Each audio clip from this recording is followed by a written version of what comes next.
на сколько процентов мен қазір 100% бақыттымын деп айта аламын. Өйткені көп айтып жүрмін өзім оны. Шәкірттеріме де айттым. Бәрін бай болғысы келеді ғой негізі. Не үшін келеді олар? Маған бай болу үшін келеді ғой негізі көбісі енді. Бірінші орында, иә. Мен айтамын да, егер де сіздер қазір пока сіздерде ештеңе жоқ, байлық та жоқ, атақ та жоқ, сіз ешқандай блогер емессіз, атақ танымал емессіз, бірақ сіз қазір бақытты болып білмесеңіз, бақыт не екенін түсіне алмасаңыз, ақша, байлық бақыт әкелмейді. Көп адам бақытты ақшамен салыстырады да. Ақшам көп болса, бай болса, миллионер болсам, мен бақытты боламын дейді. Жоқ, достар. Сіз қарапайым болған кезде бақытты болып білсеңіз, бай болғанда да білесіз. Мысалы, көп байлар бар да, мен білемін, бақытсыз.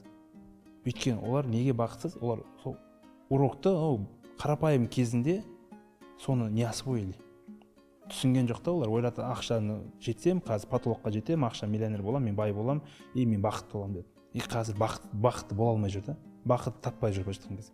Семьясы да кетіп қалды, бала-шағасы бір жақта кетіп қалды. Туған туысымен де араласпайды, достарымен де араласпайды, и так далее. Бірақ ақша бәрі бар. Зачем ондай өмірді? Қазіргі өмірмен өмір сүре білуіміз керек. Настоящим, что у нас есть, соны надо давайте ценить. Бізде аяқ-қол бар, көз бар, жүріп тұрып жатырмыз.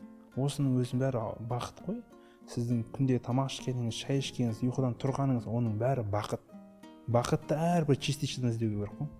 Сонда ғана сіз шынайы бақытты боласыз.